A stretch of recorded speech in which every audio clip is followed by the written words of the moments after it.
Right, once again, welcome to the Cubic Theatre. Welcome to those of you that are here, and also welcome to those of you that are watching on YouTube. Just in case some new people have entered, if I could just repeat the usual plea.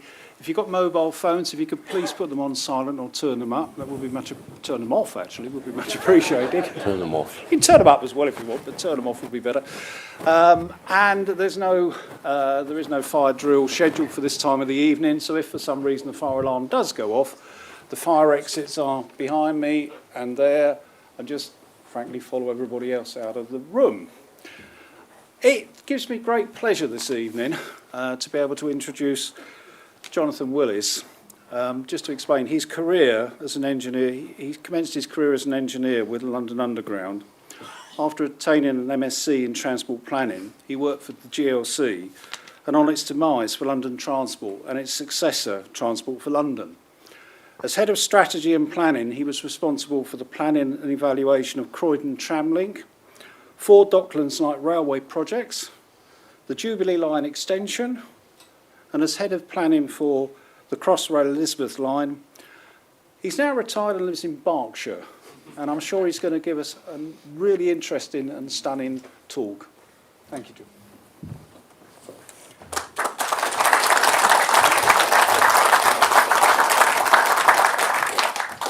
Thank you very much. My first little apology, I caught a cold over the weekend, so if I cough and splutter a little, please my apologies. I've given this talk quite a few times, well, not this talk, but a talk on Docklands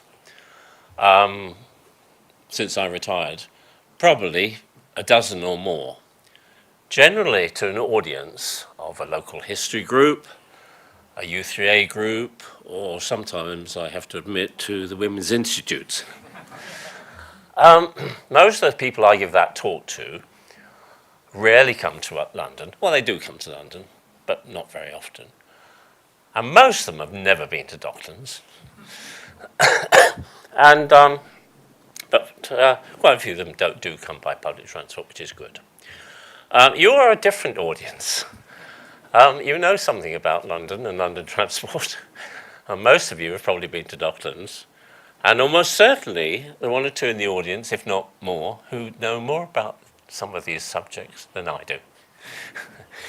Right, so Mike has... Now, have I got to go left or right? Just use the buttons on the keyboard. Just use the button on the keyboard, right. The button on the keyboard don't go off.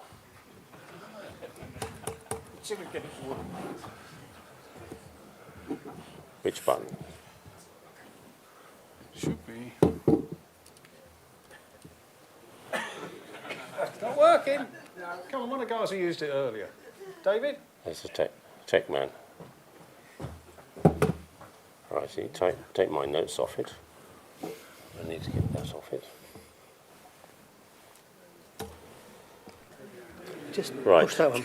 Which one? Yeah. The return button. Just return button. Okay, well, Mike's gone roughly through my career.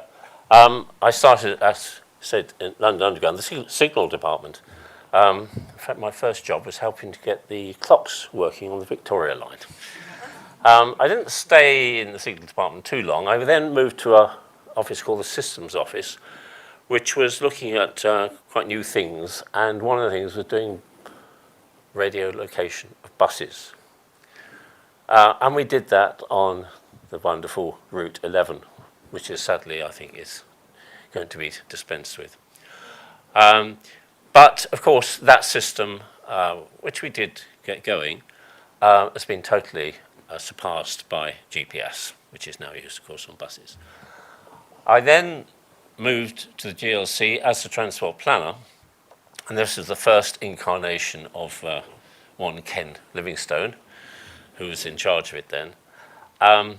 Looked at the benefits of bus lanes, did some little bit of rail planning. The Piccadilly line extension to Terminal 4.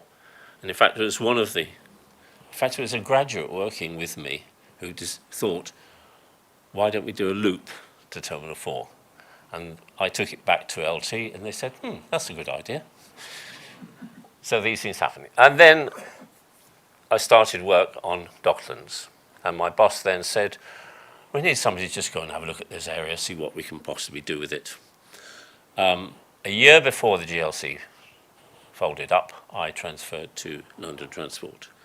And just seemed to be in the right place at the right time to get involved in projects. I'm an engineer. Many people think engineering is that bit where you get the diggers out. It isn't just that bit. It's everything that leads up to it. And the things that I'm involved in are in green. The bit of engineering, digging in the ground, I didn't get involved in at all. Interesting at the end, the review. Quite often forgotten on large projects.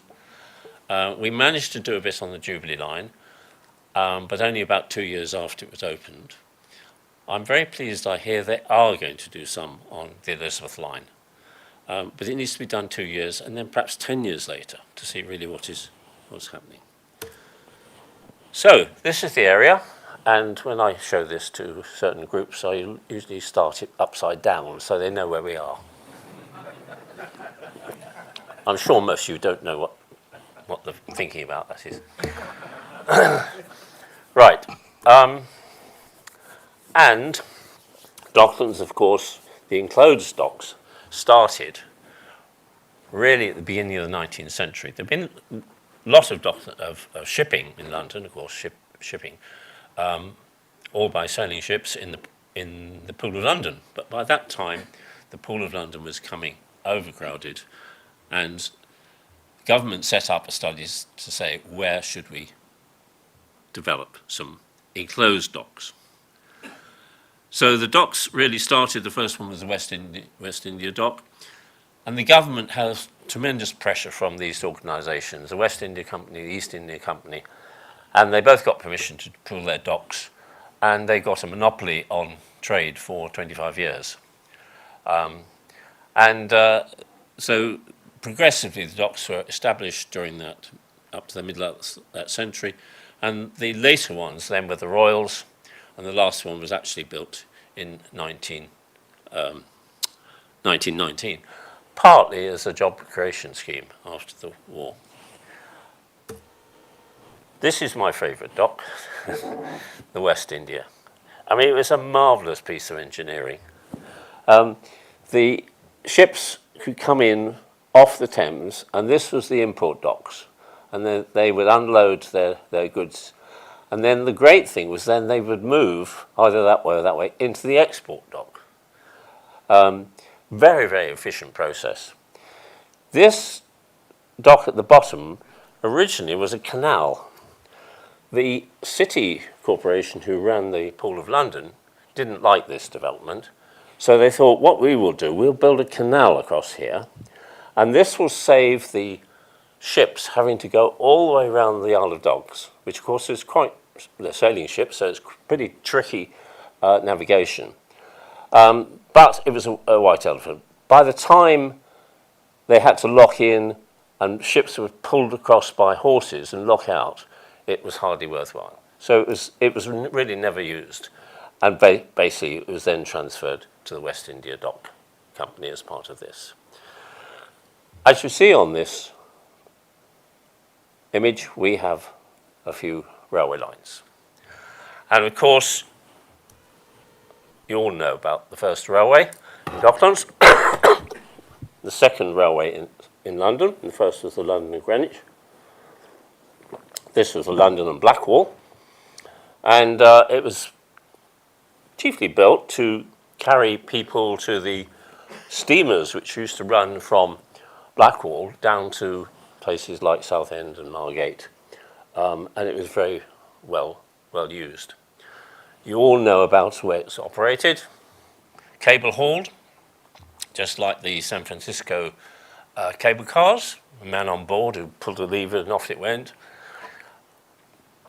the rat set the original cables, so they were eventually replaced by metal cables.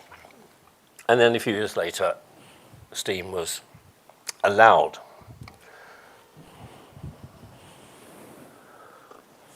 So over the years, this railway network developed rapidly. Middle of the 19th century, where railways were going everywhere. And I think there were about 6 companies involved. They all wanted to get to the docks. And this is a simplified drawing of the top of the Isle of Dogs. And they all had to share some of the facilities, but they all wanted their own depot or their yard, and it must have been chaos. Into the actual docks, these were really tramways, and they were quite often used horses to pull the trucks, and then they'd couple up and go off. And particularly the connection to the north started to be the most popular, bringing in, which brought in coal to London in one direction from the docks, and then transported goods back outwards. Here's a few pictures of the railway that basically was developed. Top left we have Poplar Station. Top right we have Bow Road. Bottom left Millwall. And bottom right Millwall Junction.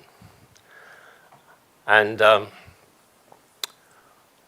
few months after I was asked to start looking at Docklands Railway, I remember standing on the remains of Millwall Junction Station. It was quite a sight. We mustn't forget, of course, our little railway, the East London Line. You all know all the history about that. The connections north allowed through running initially to Liverpool Street, and there were quite long distance trains used it. And I think it was the late 70s, there was another idea to try and reconnect it into Liverpool Street. But British Rail had ideas for rebuilding the main line station, so it never got very far. So this is the docks in their heydays, probably about in the 50s or 60s, and you can see the ships. By this time, of course, they were all steamships or diesel operated. They weren't any sailing ships. The Royals here was actually planned to have railway access. In the Isle of Dogs, the railways had to come later. You can see the railway running across here, Connaught Crossing, right down to North Woolwich. And that was originally a lift bridge. And then because shipping used to disrupt it so much, it became a tunnel, the Connaught Tunnel, which of course has caused quite a lot of problems for the Elizabeth line, which now uses it. So, by early 70s, two things were happening. The first was the ships were getting bigger and they couldn't get into the docks. And of course, the major thing was the onset of containerization. And that immediately changed the way materials were handled in the docks, almost overnight. And one of the big side effects, it reduced the amount of pilfering, as it was called, from ships, which of course were fairly open to abuse. The closures were very rapid. 68 St. Catherine's. When I started working, the far two Royal Docks were assumed to continue operation. So they finally weren't actually closed until 81. So what do you do with this vast area? Heavily polluted, quite remote. I remember in the early days I used to travel from Broadway to meet with people in Docklands. It used to take me an hour and a half. Used to have to get the train to Mile End and then the 277 bus all the way around the island. So what happened? Well, we had 10 years of studies, all sorts of reports. London Rail study, early ideas looked at mini trams. That's the GEC mini tram. There are ideas. Government started to say, we haven't got much money. But the Greater London Council has set up a group with the Docklands boroughs to try and reach an agreement on what should be done. That was called the Docklands Development Organisation. That report in the middle there was the first one I was involved in as a junior planner, and suggested that you couldn't possibly afford to build an underground line. But the Development Corporation, the Development Organisation said, oh, that's not going to stop us. We will build one. Most of the docks were filled. This is Surrey Docks, the Isle of Dogs, and only these two docks, the Royal Docks, were assumed to remain operational. So they published a plan. Had a railway on it. The extension of from this is 76, so in 77, of course, the first stage of the Jubilee line opened. That went to Charing Cross, and this was assumed to be the extension. It couldn't possibly be justified, but you know what politicians are. They decided to start digging it. Excuse me. And this is chairman of LT, Ralph Bennett, and chairman of the GLC, by this time, Sir Horace Cutler. This is a hole in the Strand where they started to extend it. In fact, quite a lot of money was spent on it. There was part of a ticket hall in under Fenchurch Street Station, and that was actually built. And one or two other bits all around, similarly. So nothing much happened. But the GLC did have some initiatives. Excuse me. We started to look at the East London line, working with LT, refurbishment of stations, lifts, and BR improvements on the BR, North Woolwich line to Camden Road, and new stations and electrification. So local transport was starting to be improved.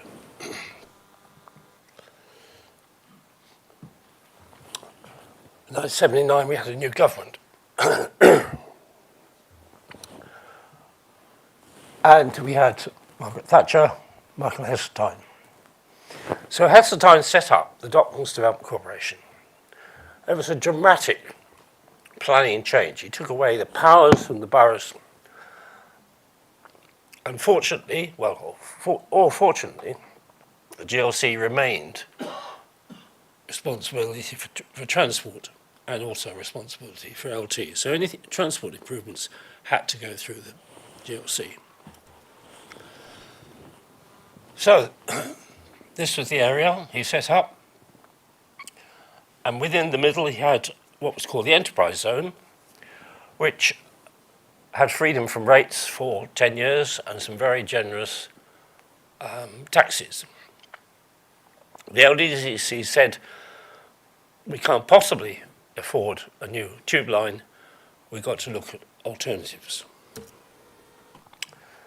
So with LT, alternatives are started to look at. And busway, using part of the old alignments. And this was a key thing in this whole story, is that we hadn't if we hadn't had these old railway alignments, the old rights of way, I don't think we'd have Docklands looking at how it is today, because we wouldn't have had the DLR. So we looked at a number of different modes.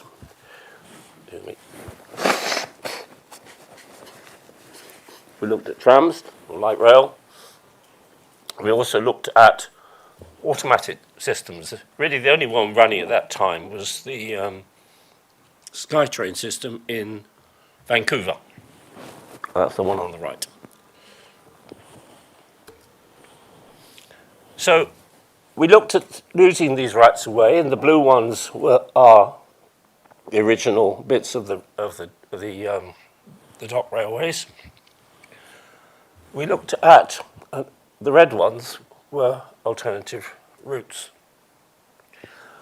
The first one was up Burdett Road, but we found that if we ran light railways up there, basically they'd suffer from traffic congestion and they wouldn't be any faster than the buses, so there was no point. The second alternative was to take it up to Bow Road, run alongside the Bow Road down to Mile End. That was eliminated because we were able to take over an old freight track running up to Stratford. The next one was this was running along Commercial Road. And what happened then, oops, didn't jump too far. This was quite extraordinary, because this was a time when demand was falling on the National Rail Network. And just out of the blue, it was mentioned, why don't we ask BR if we could have 2 of their tracks running into Venture Street? And surprisingly, they said yes. Years later, they really were very cross about that. But if we hadn't done it, we would have to run along Commercial Road, and that would have been a very different kind of DLR. The other one down the bottom here, which was replaced by brand new viaduct, because the architect of the Development Corporation said, we've got to have a brand new world vision of here, not a tram running around the docks. We wanted something. So, options were evaluated. A busway, and the light rail options, one branch, the second branch, and then both together. The busway had a positive benefit to cost ratio and would generate 3,000 jobs. But the light railway wasn't value for money. It was only covered half its costs with the benefits, but it would generate 9,300 jobs. A report was put together in June '82, and I'll let you read the conclusions.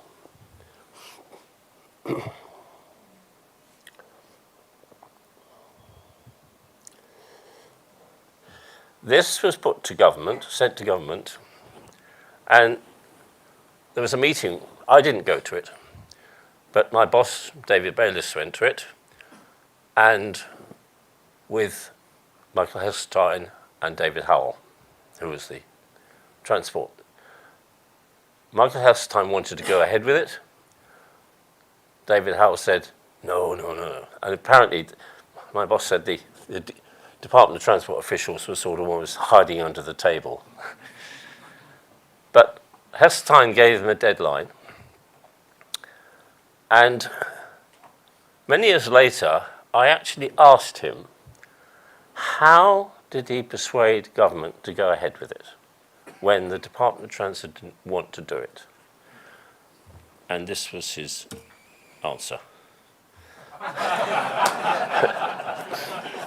They always said he was the best Prime Minister we never had. But he did make decisions. Amazingly, 4 months after the report was submitted to government, they gave the go-ahead.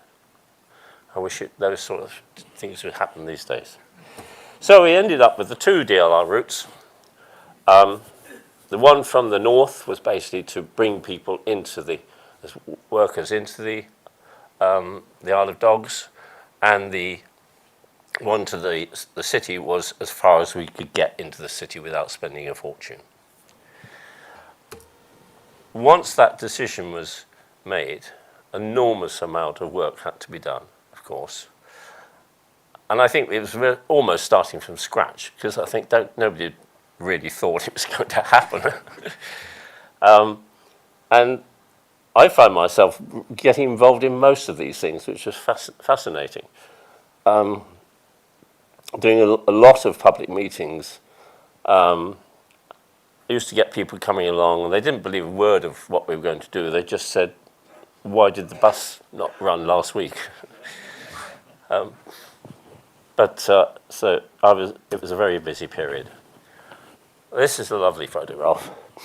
This is probably about 83, 84. So the basic structure is being built. There are no stations. This is Canary Wharf. This is Heron Quay. You can see Brunswick Power Station is still there, and the depot under construction here. This kink here was to avoid a building, which soon after they poured the concrete, somebody decided to knock down. So that's why the South Quay kink was there. This was development. This was the first real development that happened in Docklands, and it happened because of the DLR was coming. That survived until only about 3 or 4 years ago. It's now completely covered by a building that tall. So the DLR using these old rights of way. This is the Limehouse Viaduct. Not very much had to be done to it. The bridges had to be replaced. Of course, all the plantation, which had grown on top of it, had to be taken. And here we have a DLR running. And anybody knows what that is? That's the old hydraulic tower which ran. We had pressure for the hydraulic main, which London had at least 2 of. And this one was to work the lock gates and cranes in the docks. And this was the viaduct going down to Island Gardens, which closed in 1928. In fact, this branch of the railway basically closed in 1956. It was still used by freight. This one closed in 28, the general strike. And again, just putting some reinforcement through it, it was sound. Of course, sound because we had light railways. If we were putting anything heavy on there, we wouldn't be able to use these. So, the dear little DLR, when it started, it cost £77 million, 3 million passengers a year, 20,000 a day, 9,000 in the PR. I was responsible for producing the passenger forecasts for this, and so being quite nervous, a couple of us went out with clickers to count the passengers, and after the first 2 weeks, there were about 18,000 a day, and we thought, well, that's not too bad. 9,000 in the PCAR is roughly the same which was carried on the original London and Blackwall Railway, which ran along the same tracks. Incidentally, this is, of course, one of the original 11 vehicles, and thinking about ideas for the Friends, why don't we get one of these back and restore it? They were given to, or not given, they were sold to Essen, but they were pretty well, I understand, at the end of their life. So that's a challenge, isn't it? Why don't we buy one? The railway didn't get a very good reputation. I always remember one councillor of Newham, I won't name him because he's still an active member of the opposition. He'd termed it a Mickey Mouse railway. And unfortunately, over the next few years, when we had a few problems, whenever something went wrong, this expression came up. So it opened in '87, but before it opened, something else happened. I took this photograph probably in about 85, probably about 86. And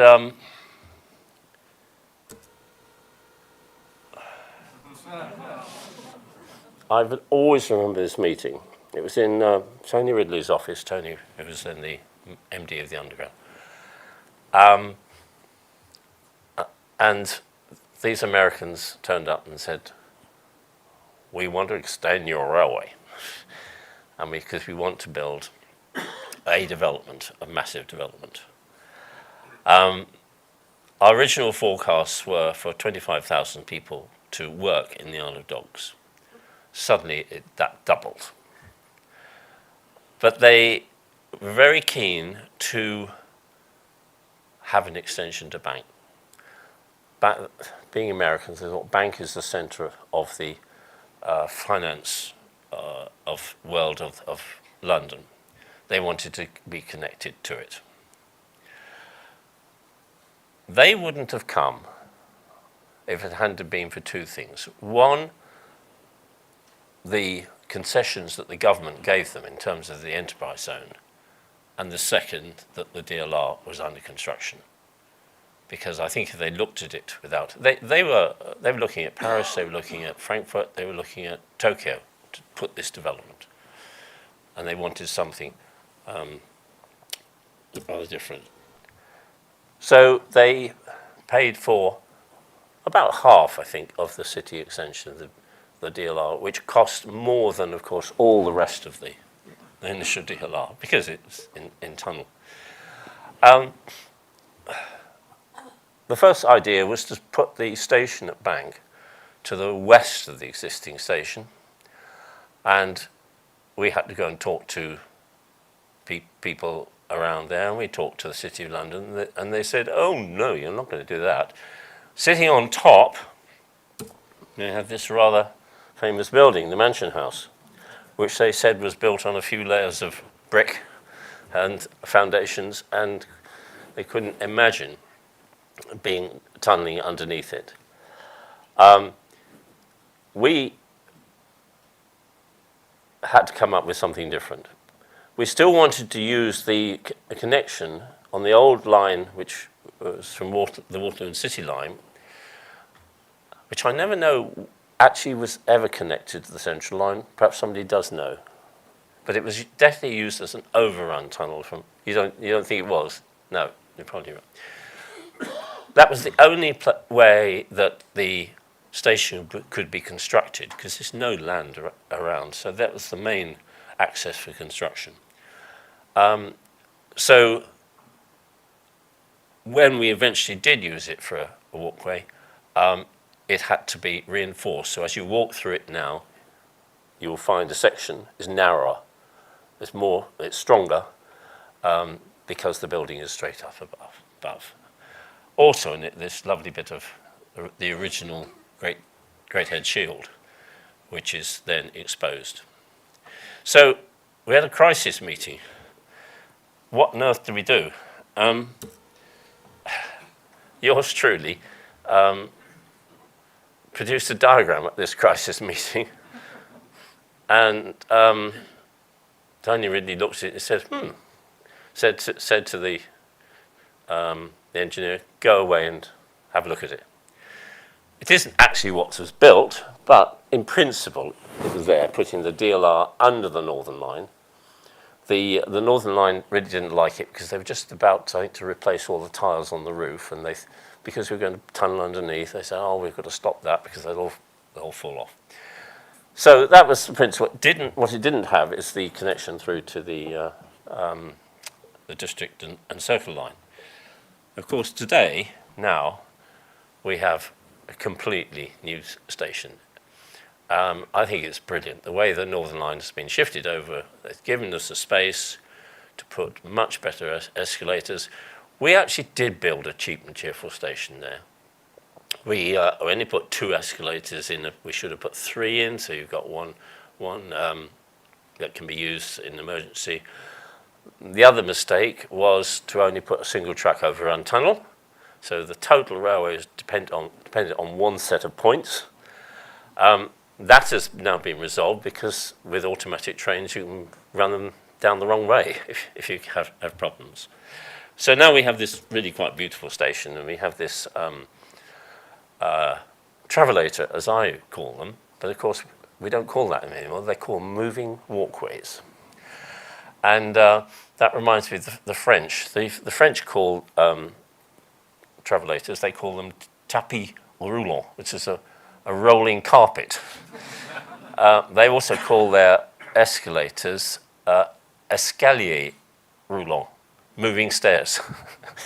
Anyway, so the station is nearly complete. The Cannon Street station entrance has got to be done, but it is compared with what we first had, it is an amazing improvement.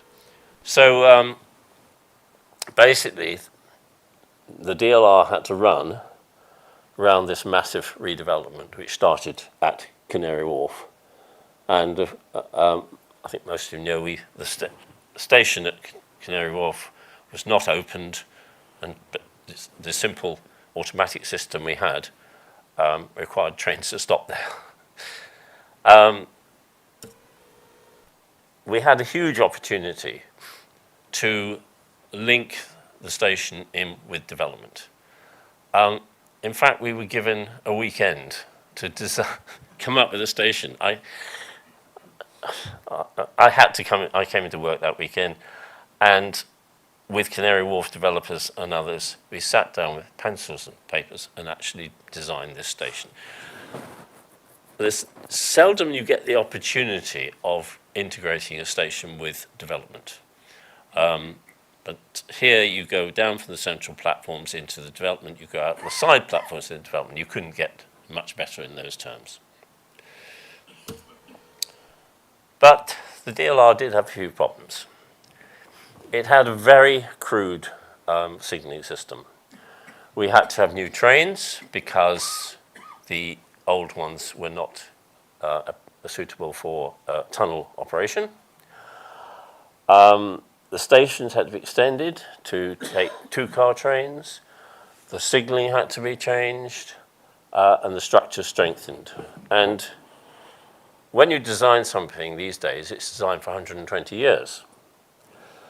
When they did the calculations on the increased number of trains that would be running on the DLR, that 120 years came down to 30 years.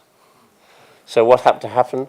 Bits of metal were actually then welded on the structures to bring them back to 120 years. The good thing was we built Bank Station for 3 cars. I'm not sure, I wasn't involved in making that decision, but I think that was really the right decision to make. The next extension was Beckton. And the Development Corporation thought that this miracle which had happened in the Isle of Dogs, where you got this sudden massive development, was going to happen all the way along the Royals. So the plan was put forward that you pay for this railway out of the sale of land. It got to the stage where the railway was authorised, and we had a bit of a recession, and that idea collapsed. So the railway was actually paid for effectively by the LDC, effectively by the Department of the Environment. One or two interesting things on it. This, we managed to get a cross-platform interchange at Poplar in the right direction, which was quite good. We built a pedestrian walkway. And for the last 35 years, is it 35? Yeah, it stops there. And the reason it stopped there and didn't get to Canary Wharf was the piece of land here was owned by the Arabs, and Canary Wharf was owned by Jewish people. So the Arabs wouldn't let the walkway go across. Fortunately now, the land was sold to Canary Wharf, and as part of the current development, that is going to be redeveloped, and that walkway will be extended all the way through. And you think on this side, Poplar, there's a huge population. They can get to Poplar, but they can't get to Canary Wharf or the Elizabeth line. It'll be a massive change, just having one little walkway. So this is the Royals, and there was a choice of obviously running close to docks, either running around the end of the docks or running up. This is the old, called the coke line. There used to be a massive coke plant in Beckton, and that was the choice to take it up there. But because this would have actually generated more people, because it goes through these estates, but because the Development Corporation were paying for it, partly it had to go along the edge. When we got to, this is the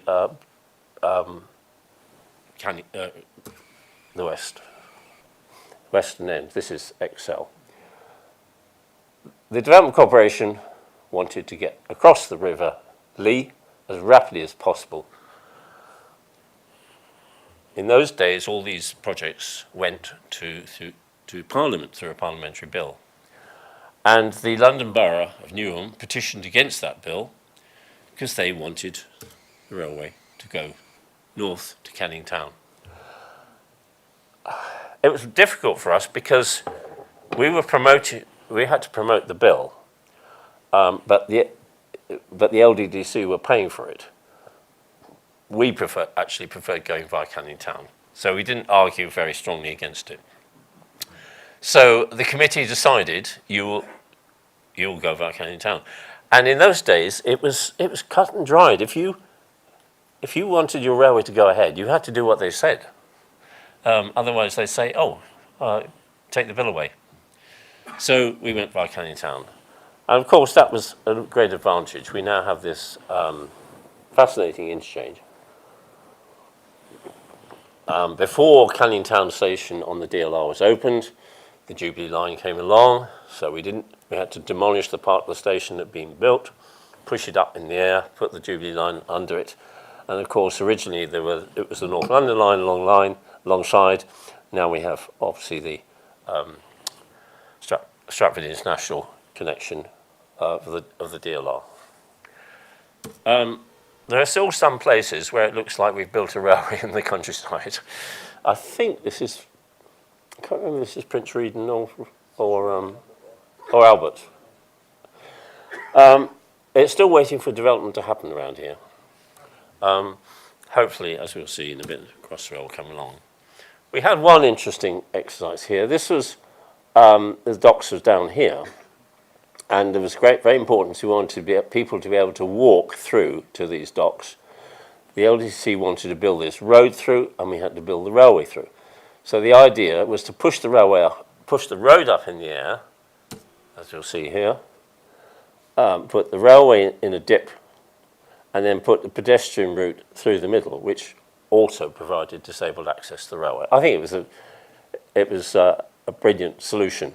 One of the roundabouts isn't being used, but maybe it will be one day. And of course, we built the Beckton depot, which was on the site of the old gasworks. But numbers coming to Docklands, and wanting to come to Docklands, were still increasing. So I think this was 88? Yeah. We did a review of what could happen next in Docklands. And East London Line extensions, Lewisham extension, The Woolwich Rail crossing was seen to be a British Rail scheme to extend the North Woolwich line. And, of course, the original idea was to go to Barking with the DLR, and that's, of course, changed with the overground going to Barking. All of these other schemes actually went ahead.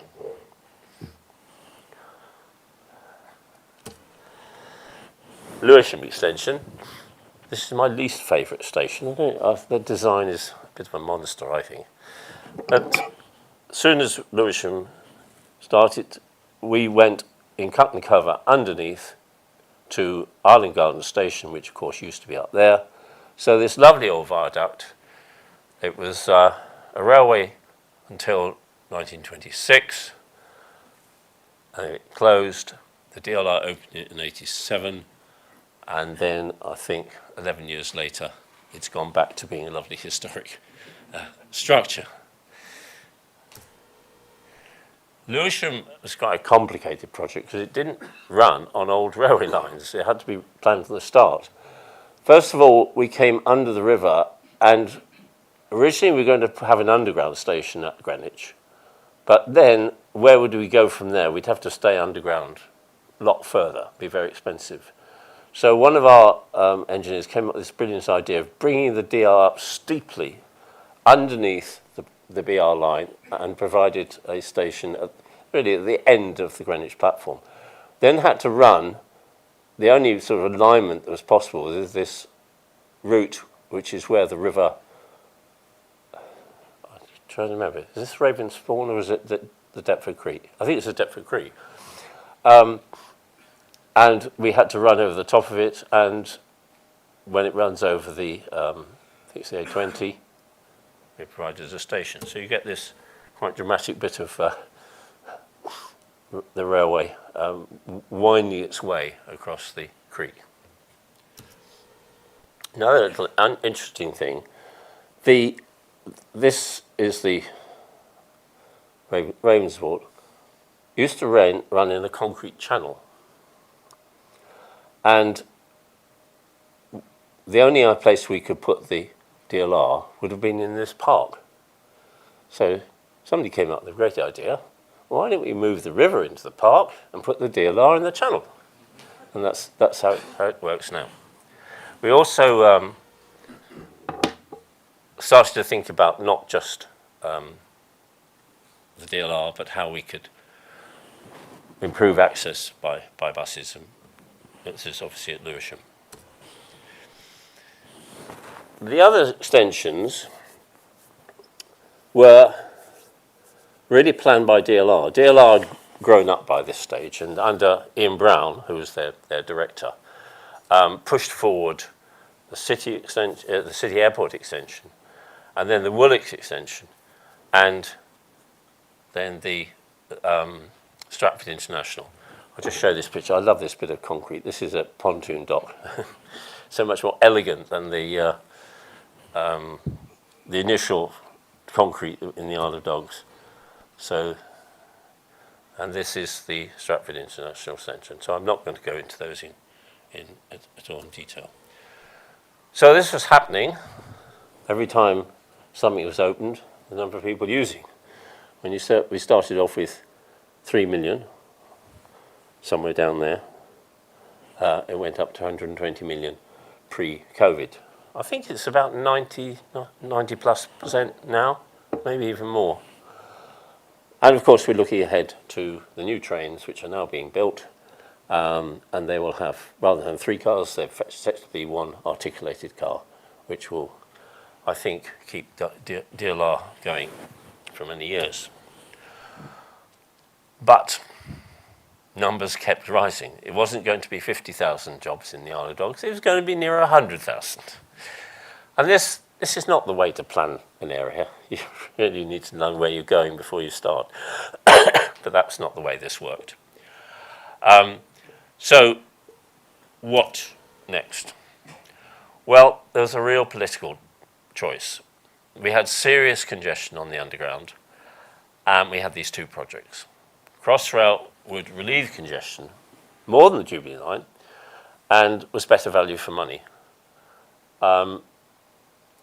But the developers of Canary Wharf, who were really quite powerful and had the ear of Margaret Thatcher and had some money, and they said, if you come a line through Canary Wharf, we'll put some money into it. So the Crossrail, I'll come back to it in a minute. So this is the line that the developers came up with. It was called the Waterloo and Greenwich line, and it would have been a freestanding railway. We in LT were a bit concerned that it could have ended up, and if it hadn't been extended, it would have ended up being a bit like the Waterloo and City, taking a lot of people to work in the morning and taking them away at night, and not a great deal use for the rest of London. So we were a lot keener on extending the Jubilee line. And a number of options were looked at through the city or via Waterloo. And one of the reasons for going south of the river was because this area was becoming overcrowded. And Westminster are very keen to think, oh, is there any way we can push some of these tourists south of the river? So it's quite a long shot in those days, but actually bringing the Jubilee line south of the river had made this with the Tate Modern, who only decided to redevelop Bankside Power Station if the Jubilee line went south of the river. And that, of course, has stimulated, so the south of the river is really totally different now. Just a couple of things about the Jubilee line. This is the station at Westminster, of course. And there's a little problem there because it's quite near to this building called the Elizabeth Tower, which moves. It's all built on built-up land, and when the tide comes in, it actually moves. And it goes back in when the tide goes out. Not very much. I think just a bit less than a centimetre. But they were very worried that we were going to be tunnelling quite close to it, and it might move even more. So several things happened.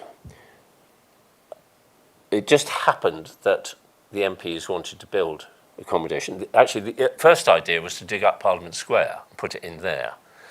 But then the MPs said that we want this new building for all our staff, so we'll put it under there. That gave us an opportunity to build it down from the surface. But two things were done. The two tube lines are on top of each other to keep them away from the tower. How do you do this? There we are. On top of each other. And over here, underneath, there's an absolutely massive, great chunk of concrete. And when they were tunnelling through here, Big Ben moves. And it actually moved, they let it move 2 inches out of line. And once it started moving, they would then pump what's called compensation grout into the foundations to push it back again. And this went on during the 2 borings.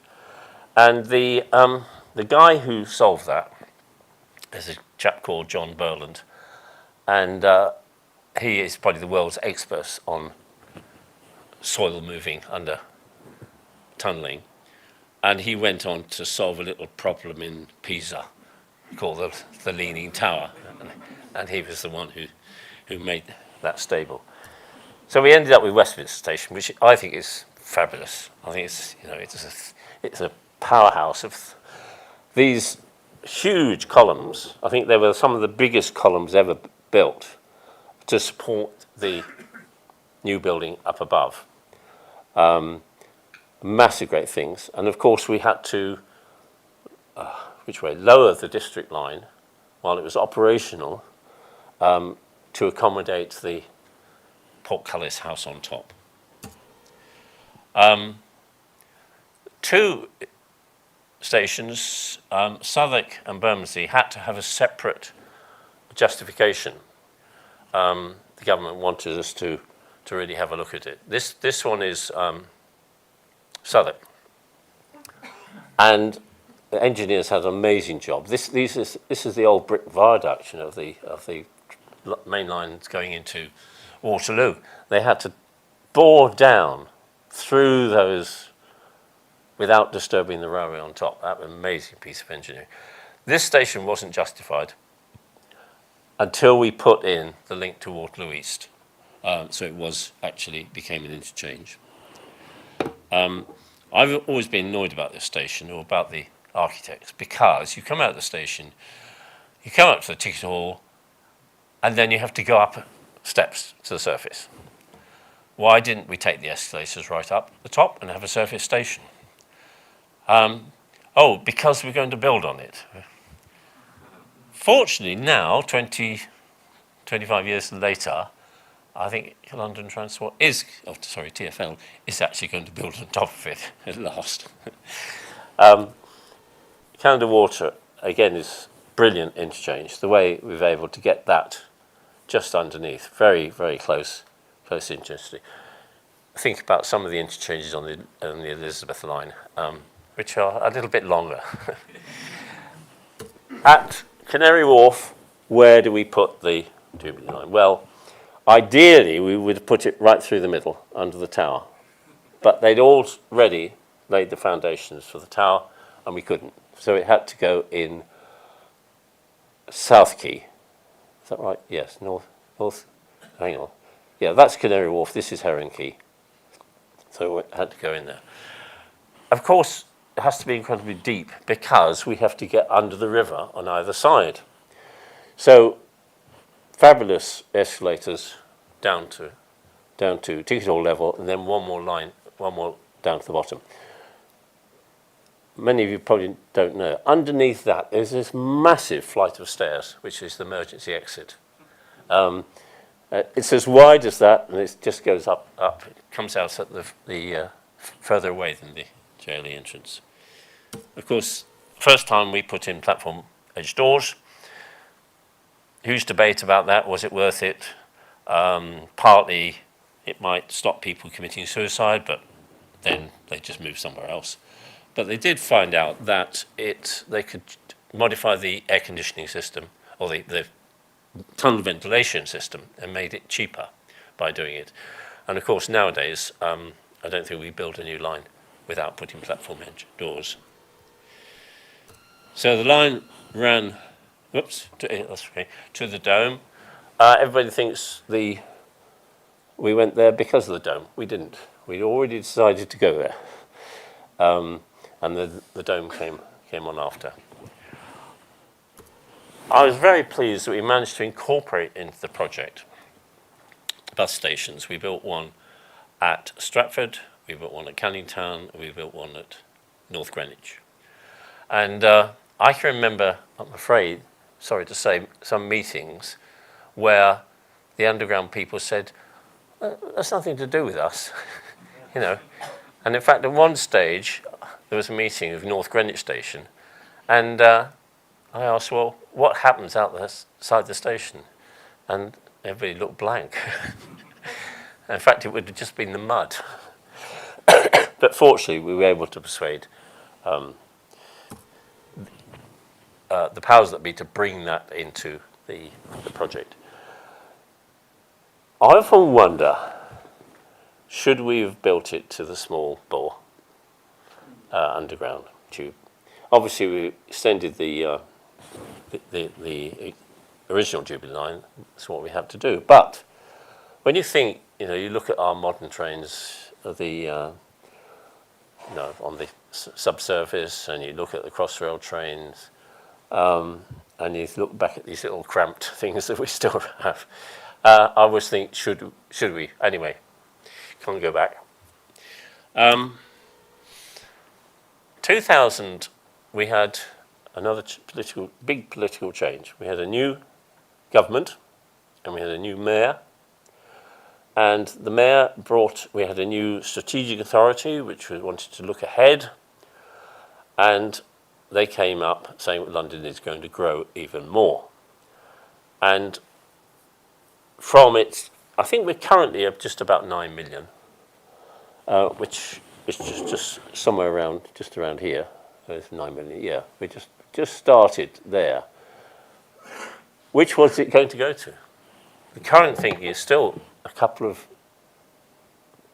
million more. So, more capacity is needed. Through running of trains is not new. And one on the left is the 1945 plan. And of course, through running was looked at within the London Rail study. And this is when the first idea for a line, something along the line of Crossrail, was proposed. And it went to Stratford, it didn't go to Canary Wharf.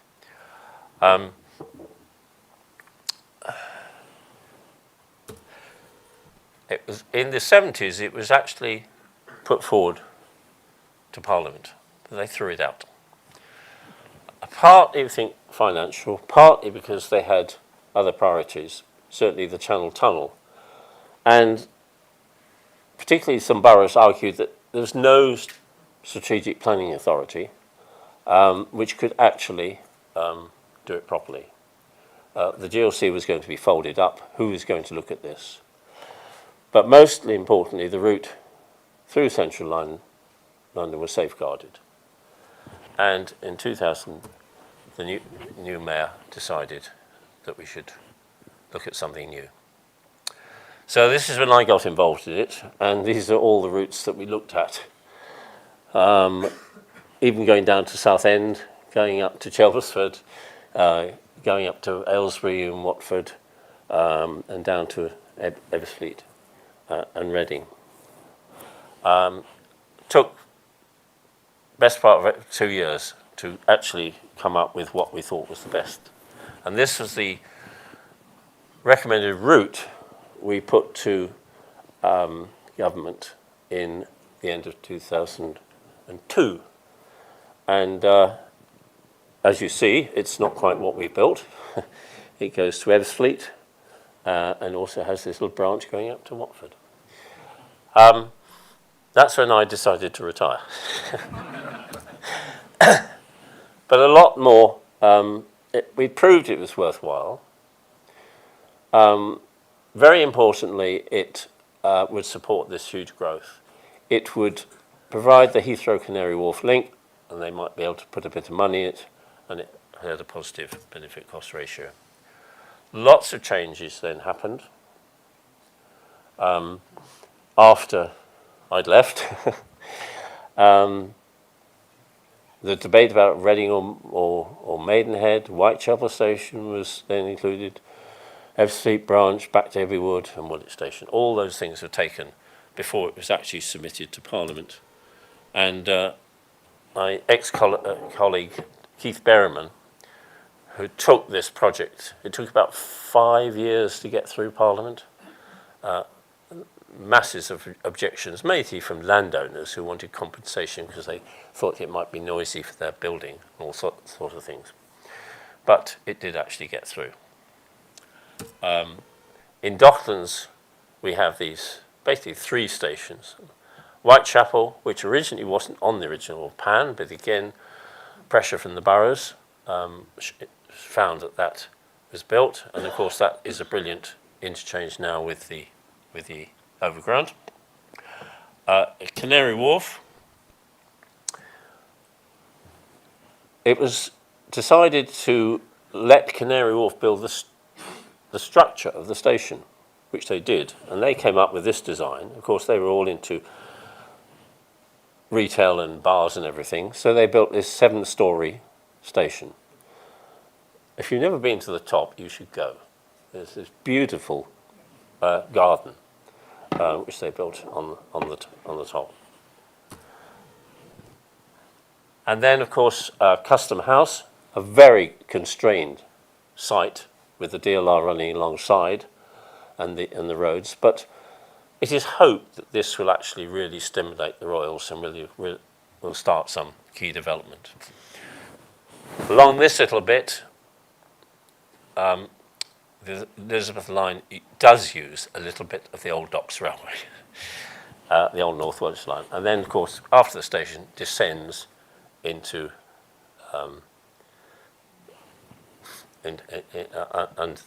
under the old Connaught tunnel, which they had quite a bit of.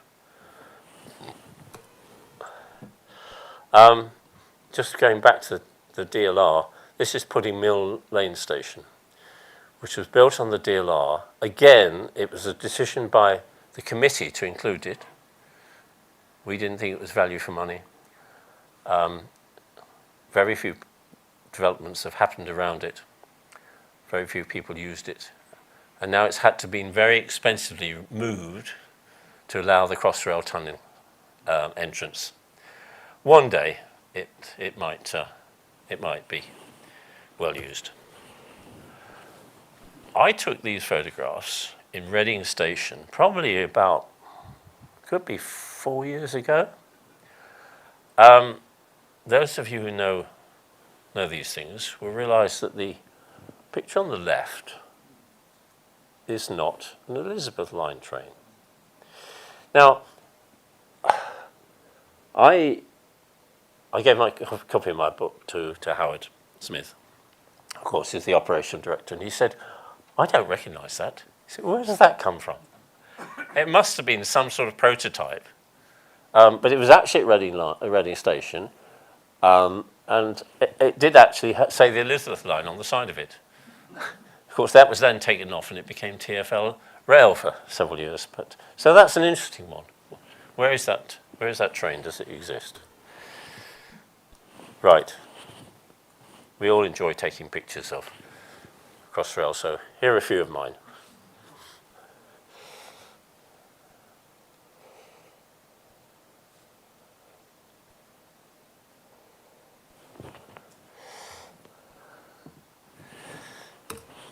So we've ended up in Docklands with this really sophisticated network of light rail, metro, and I would call them regional metros, RERs, like the Paris ones.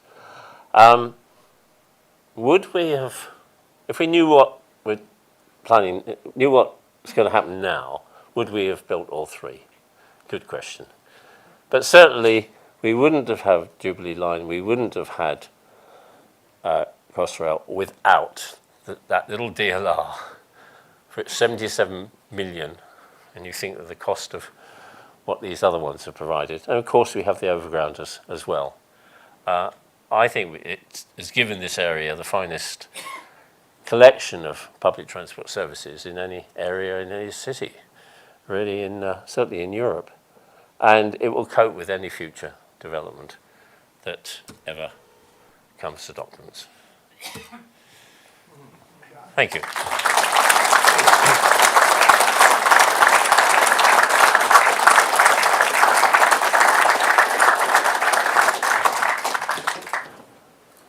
Right, any questions? Or things I got wrong? There's the microphone, Harvey. This could be a bit contentious. I think the DLR is probably, from a passenger point of view, the most unsafe railway in the country. Now, you might guess why I say that. It wasn't built with platform edge doors. In the very early days, I've not looked at figures lately, but in the early days, there was one where there was a fight on the platform. A guy was literally physically thrown in front of the train. Another one with a guy with a guide dog who was dragged off the platform in front of the train. Another woman collapsed onto the track. I'm not saying that that if there'd been a driver on the front, that those people would have survived, but at least they would have had a chance. But what they should have had was platform edge doors on a fully automatic railway like that. I just wonder what your views are. Well, I think if you're building one today, it probably would have.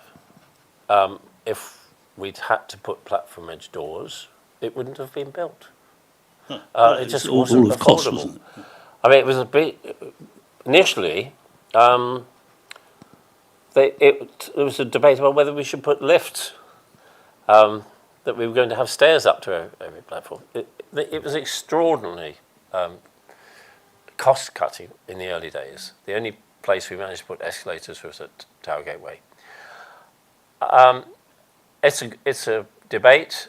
There are automatic systems working without doors. The SkyTrain in Vancouver doesn't have any doors, and Toronto. That's a debate, isn't it? I would think if you have a fully automatic one these days, you would put doors on it.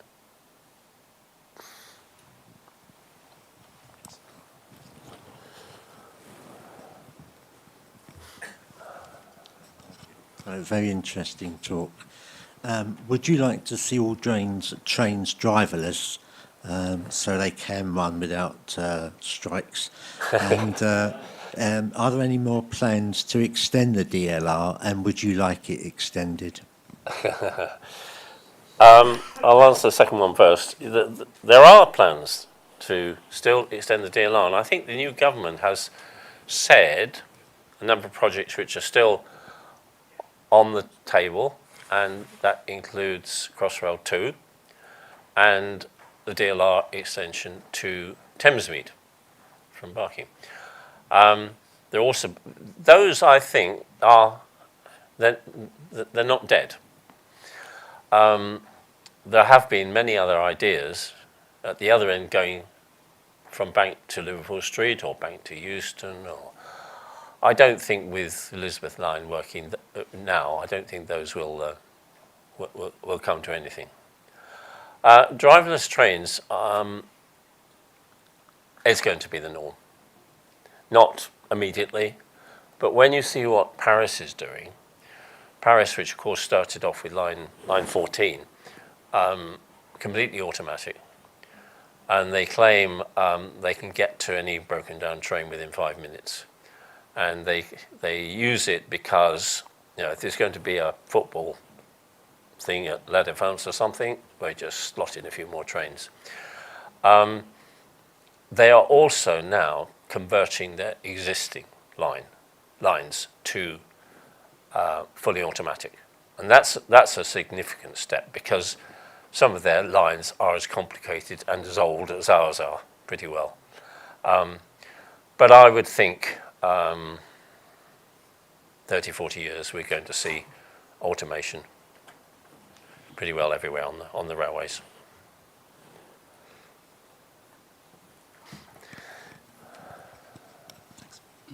I was at Newham Council 1980s and 1990s in the transport planning team, and thanks for the mentions of our support for the JLE and DLR and so on. One thing you haven't mentioned, John, I'll be interested in your view on, and I know you were involved in, is the link, or perhaps lack of link, between Stratford Station and Stratford International. As the Channel Tunnel rail link bill was going through the parliamentary process, this was subject of a great deal of discussion internally within Newham Council. Now, as transport planners, we said we wanted the interchange to be as seamless as possible between what we call the regional station at Stratford and the new international station. The town planners, on the other hand, said they wanted to have, if you like, more of a distance between the two stations, which they could then use for developmental purposes. And obviously, you all know now with Westfield what's happened there. But I'd be interested to know which, essentially as transport planners, we lost the argument internally. I'd be interested to know your views on that. Well, I actually gave evidence at the public inquiry into that, and I argued strongly that there should be a link of some form.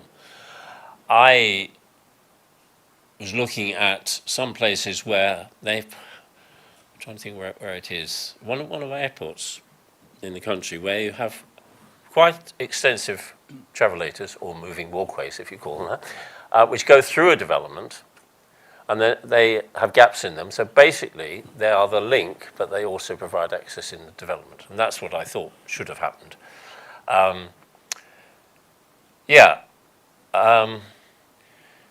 If the international station had become international, maybe it would have been different. Now we have the Elizabeth line going to Stratford. Is it Is it still important? Is it ever going to be an interchange with continental services? I don't know. But yeah, I certainly argued strongly in favour that there should be some sort of link. I never thought, actually, it would be an extension of the DLR. No.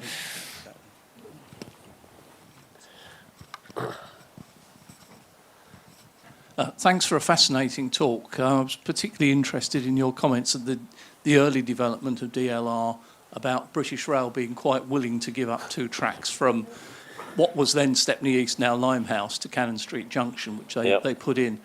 I was chairman of the Southend Rail Travellers Association through that period and remember writing a report that was very scathing about this Toy Town Railway that would never meet the passenger figures that were expected. That's right. And the reality is that actually giving up those tracks didn't affect their performance at all, or very little. And it works perfectly well without it. My question is, coming back again to the Fenchurch Street line, to the LTS, all of these developments have rather passed us by. We've now, thankfully, at least got a station at West Ham that gives us interchange with the Jubilee line. Yeah. That nearly didn't happen in itself because the original group that were going to take the line over under privatisation weren't interested in it. But you might remember the MBO there got thrown out when there was some accounting irregularities discovered about ticket revenues. But my question really is, in the development of all the Crossrail ideas, was there any attempt to look at an interchange somewhere with the Fenchurch Street line? Because, frankly, we've got nothing out of it. I come into Fenchurch Street now. The nearest I can go is to walk to Liverpool Street, which is 8-9 minutes, or get off at West Ham, go through to Whitechapel, then pick it up. And we've really lost out quite seriously in all of these developments. I think I can say that there was never an idea to link up with the Fenchurch Street lines. From the early plans, the route was effectively safeguarded through to Stratford. And I think going away from that may have been impossible, I don't know. One interesting thing I've heard, whether it's true or not, is that Fenchurch Street is too small and would like to be extended. If that's extended, it would mean that Tower Hill Station would have to be moved or demolished. When we built the city extension of the DLR, we put in a straight length of track where it passes very close to Tower Hill Station. No, Tower Hill Underground. So, in theory, we could build an interstation there and allow Fenchurch Street to expand. I don't know if that is being progressed or not. One thing I just want to add, I didn't dwell on it, but all 3 railways in Docklands have had their problems, all for various reasons, but a key one is signalling. The initial DLR signalling didn't work. It was designed for a freight yard in the States and was never tested in passenger service. Jubilee line, of course, we were going to have the automatic system on it, but the deadline of the millennium was too great, so it had to be scrapped and the standard signalling put in. And of course, our dear Elizabeth line has this horrendous problem of trains having to talk to 4 different signalling systems. I often think, should I stayed in the signal department to help?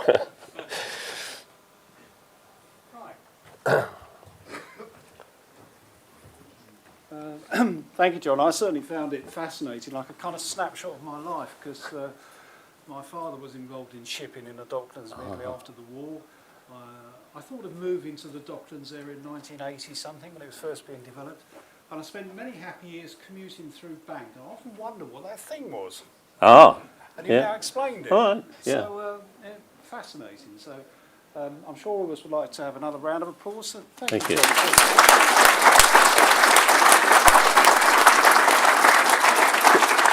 Can I just say one more thing? Talking earlier about events for the the Friends, and incidentally, I have joined the Friends only about a month ago. I've been involved in the steam engine at Crofton Pumping Station for 15 years. I've been a volunteer there. It's to do with transport because it supplies water to the Scandinavian Canal, which was a very important connection between London and Bristol until a certain Mr. Briddell turned up. Just thinking aloud, an event, a visit, a talk to Crofton Pumping Station. The nearest train stop is Bedwin, which is about 1.5 miles, which is a pleasant walk in the summer. But if somebody could provide a vintage bus, I'll leave it with you. I think we know somebody who can do that. It was mentioned earlier, and I think a number of us thought it's a great idea. I've been to Crofton. I'm sure a few of you have as well, and I thoroughly recommend it. I also think it would be rude if I didn't actually give one more plug for John's book, which is what he came here for earlier to sign some copies. So if any of you are interested, I'm sure the books will be available in the bookshop for... Yeah, Sam's nodding.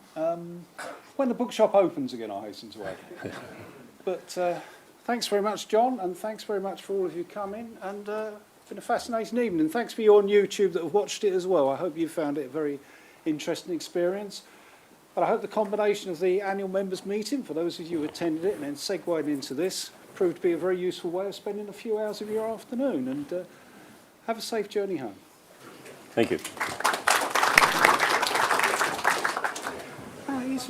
Because I watched the whole thing developing. Yes. It's just incredible hearing the history of it now and how it... It is amazing. It's the usual thing in this country. We kind of have bits on, don't we? Yes, yeah. We don't know what we're doing, but... We don't know what we're doing. We kind of... Yeah. And it's... What are we doing? I'm not feeling